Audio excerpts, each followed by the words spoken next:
ఓం శాంతి. ఈరోజు Murali date 27 December 2025. బాబా చెప్తున్నారు, మధురమైన పిల్లలు, ఈ దుఃఖపు రోజులిప్పుడు సమాప్తమయ్యాయి. మీరిప్పుడు అప్రాప్తి అనే వస్తువు లేని ప్రపంచంలోకి వెళ్తున్నారు. ప్రశ్న: ఏ రెండు శబ్దాల రహస్యం మీ బుద్ధిలో ఉంటే పాత ప్రపంచంపై అనంతమైన వైరాగ్యం కలుగుతుంది? జవాబు: క్రిందకు దిగు కళ, ఉన్నతమయ్యే కళల రహస్యం మీ బుద్ధిలో ఉంది.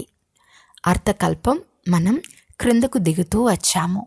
ఇప్పుడు మళ్ళీ పైకి ఎక్కే సమయం అని మీకు తెలుసు. నరు నుండి నారాయణునిగా తయారు చేయు సత్యమైన జ్ఞానం నిచ్చేందుకు తండ్రి వచ్చారు. మనకిప్పుడు కలియుగం సమాప్తమైపోయింది. నూతన ప్రపంచంలోకి వెళ్ళాలి. అందువలన దీనిపై బేహద్ వైరాగ్యం ఉంది. పాట: ఓపిక పట్టు మనసా. ఓం శాంతి. మధురాతి మధురమైన ఆత్మీక పిల్లలు పాట విన్నారు. ఆత్మీక తండ్రి కూర్చుని అర్థం చేస్తున్నారు. కల్పకల్పము తండ్రి వచ్చి ఆత్మీక పిల్లలను చదివించే పురుషోత్తమ సంగం యుగం ఇదొక్కటే. రాజయోగాన్ని నేర్పిస్తారు. తండ్రి ఆత్మిక పిల్లలకు చెప్తున్నారు, మనసా అనగా ఓ ఆత్మ, ఓపిక పట్టు, ధైర్యం వహించు. ఇలా వారు ఆత్మలతోనే మాట్లాడతారు. ఈ శరీరానికి యజమాని ఆత్మ. ఆత్మ అంటుంది, నేను అవినాశి ఆత్మను, ఇది నాశనమయ్యే నా శరీరం. ఆత్మిక తండ్రి అంటున్నారు, నేను ఒక్కసారి మాత్రమే కల్పం యొక్క సంగం యుగంలో వచ్చి పిల్లలైన మీకు ధైర్యం నేస్తాను. ఇప్పుడు మీకు సుఖం నిచ్చు రోజులు వస్తాయి. ఇప్పుడు మీరు దుఃఖధామంలో, రౌరవ నరకంలో ఉన్నారు. కేవలం మీరు మాత్రమే కాదు, ప్రపంచమంతా రౌరవ నరకంలోనే ఉంది.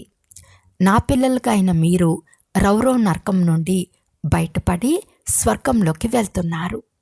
సత్య త్రేత ద్వాపర యుగాలు గడిచిపోయాయి. మీకు కలియుగం కూడా గడిచిపోయింది.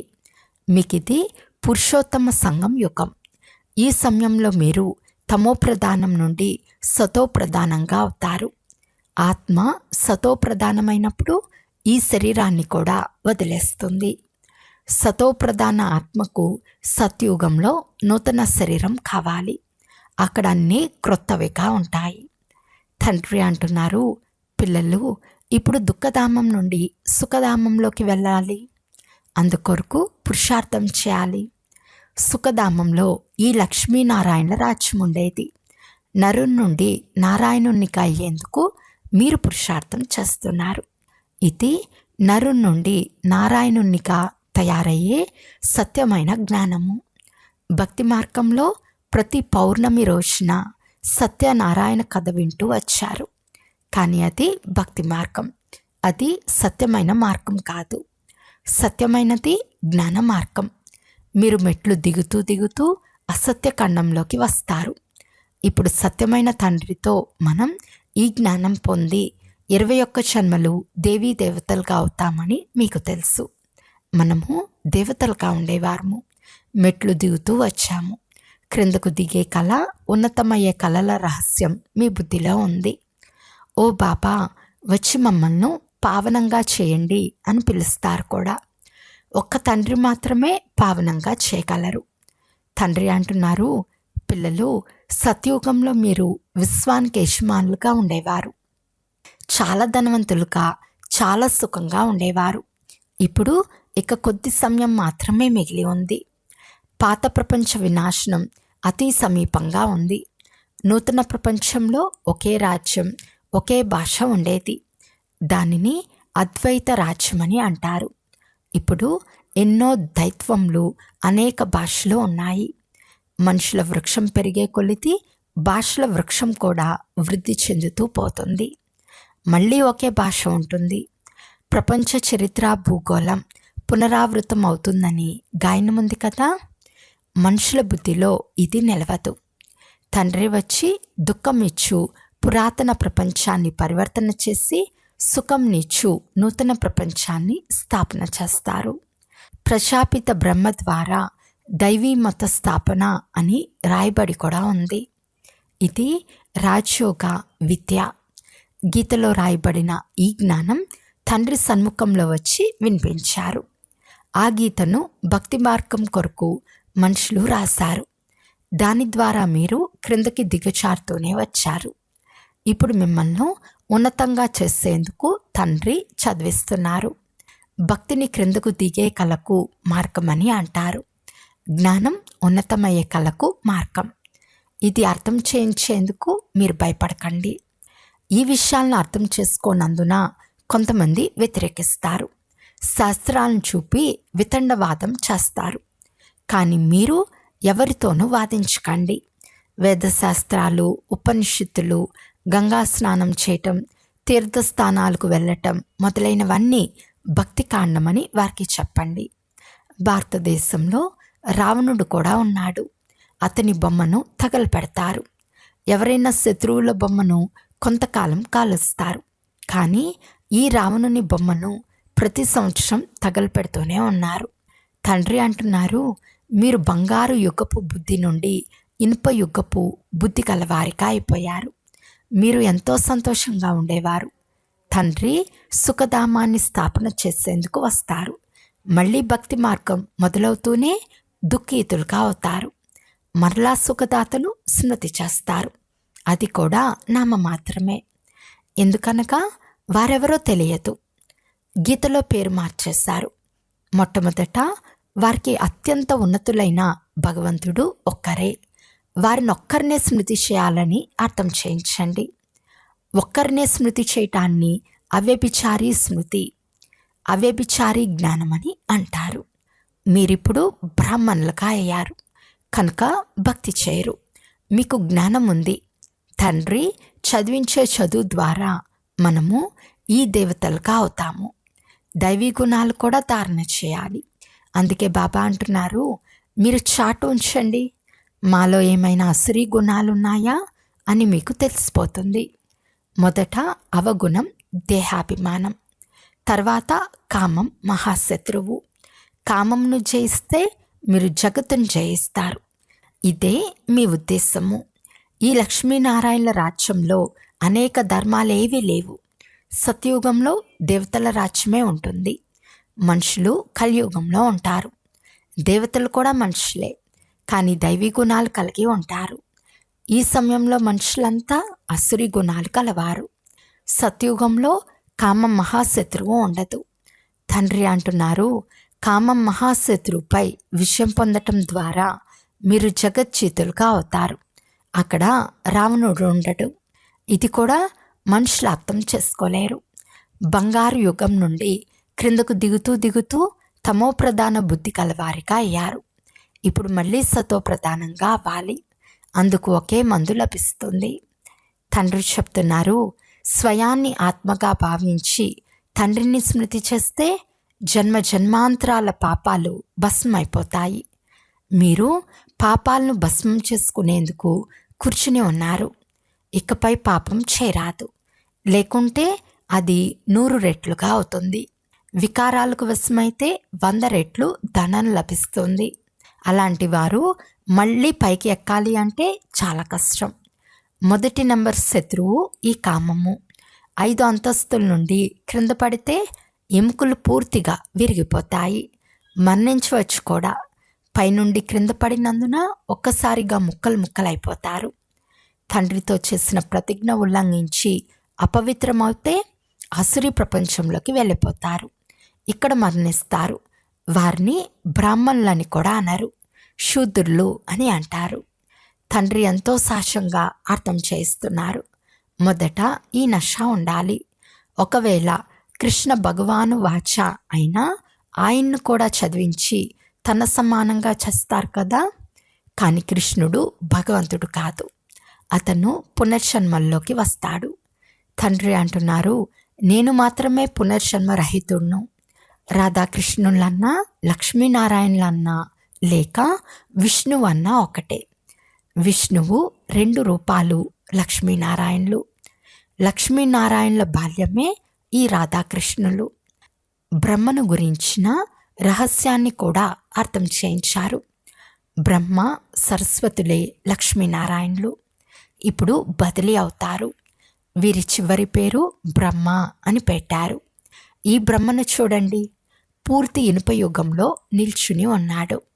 ఇతనే మళ్ళీ తపస్సు చేసి కృష్ణునిగా నారాయణునిగా అవుతాడు. విష్ణు అంటూనే అందులో ఇరువురు వస్తారు. సరస్వతి బ్రహ్మపుత్రిక. ఈ విషయాలు ఎవరో అర్థం చేసుకోలేరు. బ్రహ్మకు కూడా 4 భుజాలు చూపిస్తారు. ఎందుకంటే ప్రవృత్తి మార్గానికి చెందినవారు కదా. నివృత్తి మార్గం వారు ఈ జ్ఞానాన్ని ఇవ్వలేరు. చాలామందిని విదేశాల నుండి మేము ప్రాచీన రాజయోగాన్ని నేర్పిస్తామని తీసుకొస్తారు. సన్యాసులు రాజయోగాన్ని నేర్పించలేరు. ఇప్పుడు ఈశ్వరుడు వచ్చాడు. మీరిప్పుడు వారి పిల్లలుగా అయ్యి ఈశ్వర్య సంప్రదాయానికి చెందిన వారిగా అయ్యారు. ఈశ్వరుడు మిమ్మల్ని చదివించేందుకు వచ్చారు. మీకు రాజయోగాన్ని నేర్పిస్తున్నారు. వారు నిరాకారులు. బ్రహ్మ ద్వారా మిమ్మల్ని తమ వారిగా చేసుకున్నారు. వారిని మీరు బాబా బాబా అని అంటారు. బ్రహ్మ బాబా మధ్యలో కేవలం అర్థం చెప్పేవాడు. అతడు భాగ్యశాలి రథం. ఇతని ద్వారా బాబా మిమ్మల్ని చదివిస్తారు. మీరు కూడా పతితుల నుండి పావనంగా అవుతారు. మనుషుల నుండి దేవతలుగా చేసేందుకు తండ్రి చదివిస్తారు. ఇప్పుడు ఇది రావణ రాజ్యం, అసురి సంప్రదాయం కదా. ఇప్పుడు మీరు ఈశ్వర్య సంప్రదాయం వారిగా అయ్యారు. మళ్ళీ దైవీ సంప్రదాయం వారిగా అవుతారు. ఇప్పుడు మీరు పురుషోత్తమ సంఘం యుగంలో ఉన్నారు. పావనంగా అవుతున్నారు. సన్యాసులు ఇళ్ళు వాకిళ్ళు వదిలి పారిపోతారు. ఇక్కడ తండ్రి చెప్తున్నారు, భలే స్త్రీ పురుషులు ఇరువురు ఇంట్లో కలిసే ఉండండి. స్త్రీ నాగుపాము అని కనుక వేరుగా పోతే ఆ సర్పం నుండి విడుదల కావచ్చని అనుకోకండి. మీరు అలా పారిపోరాదు. అలా పరిగెత్తేవారు హద్దులోని సన్యాసులు. మీరు ఇక్కడ కూర్చుని ఉన్నారు. కానీ మీకు ఈ వికారీ ప్రపంచంపై వైరాగ్యం ఉంది. ఈ విషయాలన్నీ మీరు బాగా ధారణ చేయాలి, నోట్ చేసుకోవాలి. అంతేకాక పథ్యం కూడా పాటించాలి. దైవీ గుణాలను ధారణ చేయాలి. శ్రీకృష్ణుని గుణాలను గానం చేస్తారు కదా. ఇది మీ లక్ష్యము. తండ్రి అలా అవ్వరు, కానీ మిమ్మల్ని అలా తయారు చేస్తారు. మళ్ళీ అర్థకల్పం తర్వాత క్రిందకు దిగుతూ తమో ప్రధానంగా అవుతారు. నేను తమో ప్రధానంగా అవ్వను, కానీ ఇతడు అవుతాడు. 84 జన్మలు కూడా తీసుకున్నది ఇతడే. ఇతడు కూడా ఇప్పుడు సతో ప్రధానంగా అవ్వాలి. ఇతడు పురుషార్థం చేస్తున్నాడు. నూతన ప్రపంచాన్ని సతో ప్రధానమని అంటారు. ప్రతి వస్తువు మొదట సతో ప్రధానంగా ఉండి తర్వాత రజోతమోలోకి వస్తాయి. చిన్నపిల్లలను కూడా మహాత్ములు అని అంటారు. ఎందుకంటే వారిలో వికారాలు ఉండవు. అందుకే వారిని పుష్పాలని అంటారు. సన్యాసుల కంటే చిన్నపిల్లలను ఉత్తములు అని అంటారు. ఎందుకంటే సన్యాసుల జీవితం గడిపి వచ్చారు కదా. వారు పంచ వికారాలను అనుభవించని వారు. పిల్లలకైతే వికారాలు తెలియవు. అందువలన పిల్లలను చూస్తే సంతోషం కలుగుతుంది. వారు చైతన్య పుష్పాలు. మీది ప్రవృత్తి మార్గం. ఇప్పుడు పిల్లలైన మీరు ఈ పాత ప్రపంచం నుండి నూతన ప్రపంచంలోకి వెళ్ళాలి. అమర్లోకంలోకి వెళ్ళేందుకు మీరందరూ పురుషార్థం చేస్తారు. మృత్యులోకం నుండి బదిలీ అవుతారు. దేవతలకు అయ్యేందుకు ఇప్పుడు శ్రమ చేయాల్సి వస్తుంది. ప్రశాపిత బ్రహ్మ పిల్లలంతా సోదరి సోదరులవుతారు. సోదరి సోదరులుగా ఉన్నారు కదా. ప్రశాపిత బ్రహ్మ పిల్లలు పరస్పరం ఏమవుతారు? ప్రశాపిత బ్రహ్మ అని గాయనం ఉంది. ఎంతవరకు ప్రశాపిత బ్రహ్మకు పిల్లలు కావరో అంతవరకు సృష్టి ఎలా రక్షింపబడుతుంది? ప్రశాపిత బ్రహ్మకు అందరూ ఆత్మిక పిల్లలే. ఆ బ్రాహ్మణులు దేహ సంబంధమైన యాత్రలు చేయించేవారు. మీరు ఆత్మిక యాత్రలు చేయించేవారు. వారు పతితులు, మీరు పావనులు. వారు ప్రశాపితకు సంతానం కారు. ఇది మీకు అర్థమైంది. సోదరి సోదరులమని అర్థం చేసుకుంటే వికారాలకు వశమవ్వరు. తండ్రి కూడా అంటున్నారు, చాలా అప్రమత్తంగా ఉండాలి. నా పిల్లలైన తర్వాత క్రిమినల్ పనులేవి చేరాదు. అలా చేస్తే రాతి బుద్ధి కలవారిగా అయిపోతారు. ఇంద్రసభ గురించి కథ కూడా ఉంది. శూద్రులను తీసుకువచ్చినప్పుడు ఇంద్రసభలో అతని దుర్వాసన వచ్చింది. అందువలన పతితులను ఇక్కడకు ఎందుకు తీసుకొచ్చావని అడిగారు. తర్వాత వారికి శాపం ఇచ్చారు. వాస్తవానికి ఈ సభలోకి కూడా పతితులెవ్వరూ రాకూడదు. తండ్రికి తెలిసినా తెలియకపోయినా స్వయం వారే నష్టపోతారు. ఇంకా 100 రెట్లు శిక్ష పడుతుంది. పతితులకు అనుమతి లేదు. వారికి విజిటింగ్ రూము సరిపోతుంది. ఎప్పుడైతే పావనంగా అవుతామని గ్యారెంటీ ఇస్తారో, దైవీ గుణాలను ధారణ చేస్తారో అప్పుడే అనుమతించండి. దైవీ గుణాలను ధారణ చేసేందుకు సమయం పడుతుంది. పావనంగా అయ్యేందుకు ఒక ప్రతిజ్ఞ చాలు. దేవతల మహిమ, పరమాత్మ మహిమ వేరువేరుగా ఉంటాయని కూడా అర్థం చేయించబడింది. పతిత పావనులు, మార్గదర్శకులు, ముక్తిదాత ఒక తండ్రి మాత్రమే. అన్ని దుఃఖాల నుండి ముక్తులుగా చేసి తమ శాంతిధామానికి తీసుకెళ్తారు. శాంతిధామము, సుఖధామము, దుఃఖధామము, ఇది కూడా ఒక చక్రమే. ఇప్పుడు దుఃఖధామాన్ని మర్చిపోవాలి. ఉత్తీర్ణులైన వారు మాత్రమే నెంబర్ వారుగా శాంతిధామం నుండి సుఖధామానికి వస్తూ ఉంటారు. ఈ చక్రం తిరుగుతూ ఉంటుంది. ఆత్మలు అనేకమున్నాయి. అందరి పాత్ర నెంబర్ వారుగా ఉంది. వెళ్ళటం కూడా నెంబర్ వారుగానే వెళ్తారు. వారిని శివబాబా వంశము లేక రుద్రమాల అని అంటారు. నెంబర్ వారుగా వెళ్తారు, మళ్ళీ నెంబర్ వారుగానే వస్తారు. ఇతర ధర్మాల వారు కూడా ఇలాగే వచ్చి వెళ్తారు. పిల్లలకు ప్రతిరోజు తెలియచేస్తున్నారు.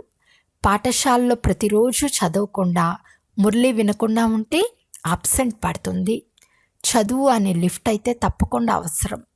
దైవీ యూనివర్సిటీలో అబ్సెంట్ పడరాదు. చదువు ఎంతో ఉన్నతమైనది.